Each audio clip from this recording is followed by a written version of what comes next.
Women who voted for Trump, I have a question. Why? I voted for him for lower grocery prices. He promised me cheaper prices on groceries. And that has not happened. I regret voting for Trump. You guys told me I would, and here we are, just barely over a month after he was sworn in, and I have so many reasons, so many disappointments, and I've lost so many rights as a woman already. My aunt voted for Donald Trump. My aunt is on Medicaid. My aunt is a cancer survivor. She's going to lose her Medicaid. This is exactly what she voted for. Did people think that they were personally exempt from his abhorrent policies? Like, he could take away Medicaid from someone, but not from you? Hello? Make it make sense. Well, we tried to tell Maga women that your proximity to white supremacy was not going to save you from what patriarchy has in store for you. Looks like Trump just signed an executive order that's going to make it a lot more difficult for women to vote in this country. I just got three things to say. God bless our troops. God bless America. And Trump 2024. So women who voted for Trump are now realizing that he does not have their best interest at heart. Just a few months ago into his administration, many are losing jobs, including government jobs. And everything they voted for, Trump has not delivered. Now they're all over social media crying and complaining that the very policies they thought would benefit them are actually hurting them. It's a complete turnaround. These same women who stood by Trump, defended his decisions and attacked those who warned them, are now the ones feeling betrayed. They thought they were voting for economic growth, safety, and conservative values. Instead, they are watching as Trump signs policies that strip them of job security, healthcare, and fundamental rights. Many of them were warned, but they ignored the warnings. They dismissed people who told them that Trump would not prioritize women's rights, that he would not protect their jobs, and that he would not bring the economic stability. But now reality has hit them, and the regret is loud. Well, let's talk about what's happening, why so many of them regret their vote, and why they should be a lesson for everyone. And this is not a fight. Try not to get defensive. I genuinely am trying to understand why you made that decision. Like, as a woman, does it not concern you that he appointed judges who've rolled back reproductive rights, threatening our access to safe healthcare? Like, as a woman, does it not concern you that he's been accused of sexual misconduct by multiple women? As a woman with a daughter, does it not worry you that his administration is making it harder for women to report sexual assault on college campuses? As a woman who voted for Trump, does it not give you the ick a little that he's made countless remarks that undermine women in leadership in the workforce? I'm trying so hard to just stay curious, not furious, and understand your decision. And I'm struggling, dude. As a woman especially. It's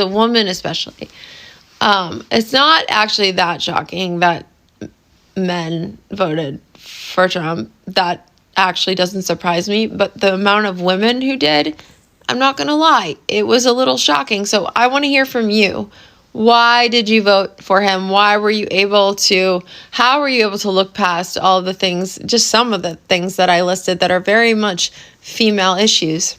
I'm actually wondering, was there a man in your life, whether it be your husband, your boyfriend, your father, who maybe encouraged you to vote for Trump? I don't know. I'm curious. My genuine hope is that after I say this, that you still like me. I hope you still like me. I hope you still think well of me the way you did. So I didn't vote for Kamala Harris.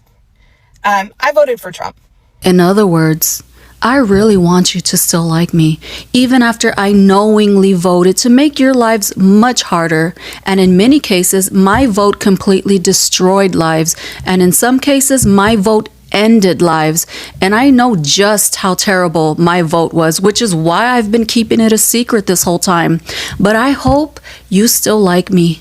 And yes, I am a multiracial, owner of a trauma institute, mom of a non-binary kiddo. Owner of a trauma institute helping people with trauma recovery and nervous system regulation. So you have intentionally caused severe trauma to many different groups of people, including your own non-binary child. Did you do this to boost clientele so that you would have more people to help work through the trauma that you've inflicted onto them? Then you have the audacity to post a video with your 14-year-old child as if your 14-year-old child understands all of the political and social implications of just how damaging your vote is to their mere existence. Okay, and here's my question though, like, do you think that, because we've had a lot of these political conversations, and we don't agree on everything. Yeah. Do you think that you're going to get put in a camp? Oh, heck no. Okay. Dude, I'm not stupid enough to believe that. And then predictably, you tap into the Karen side of your DNA and you start victimizing yourself and doubling down. If people are going to come onto my page, in my comments, on my stories, where I talk about my lived experience, and tell me things like, you have white mom syndrome. It's obvious which one of your parents is the white one and which one is the black one. Your children deserve to be taken away from you. You are a horrible human and a horrible parent. You are not fit to do your job. You are a insert prejudicial, judgmental, racist, misogynist, whateverist thing you'd like here. I was looking for the lie, but I couldn't find it. How does the trauma specialist vote for trauma and then say they're being traumatized? To understand the regret, we have to understand why so many women, especially white women, voted for Trump in the first place. One major reason was the economy. Many believed that Trump's tax cuts and business-friendly policies would help them financially. Some women were small business owners who thought he would lower taxes and remove regulations that made it harder for them to grow.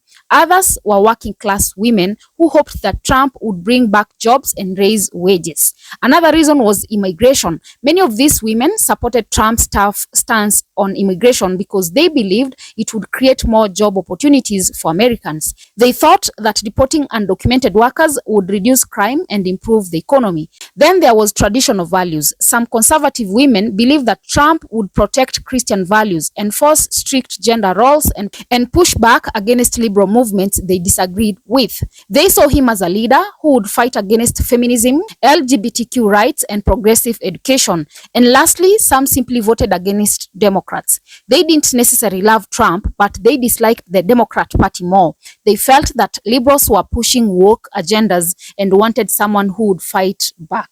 So they put their trust in Trump, but now they're regretting it. Do you know what drives me insane about these people that say that if I would have known, I wouldn't have voted for him, or I did not vote for that? Yes, you did. The first thing that bothers me is yes, you did. You see, you voted for those things. You just thought it would happen to someone else. You were perfectly fine with other people losing programs, losing things that would benefit them. You just didn't think it would touch you. You thought you were safe from losing these programs. And the other part is they say they didn't know. Bullcrap. Bullcrap. The left, independents, lots of different economic experts, doctors, scientists have been screaming about all the horrible things that Donald Trump would do.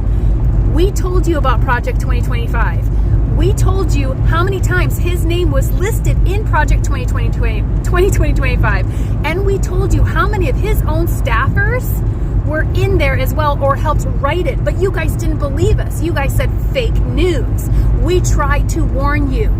You didn't either want to listen, or your bigotry and your racism, your homophobia and your sexism didn't allow you to see what was coming. So the bed that you made, you now have to lie on.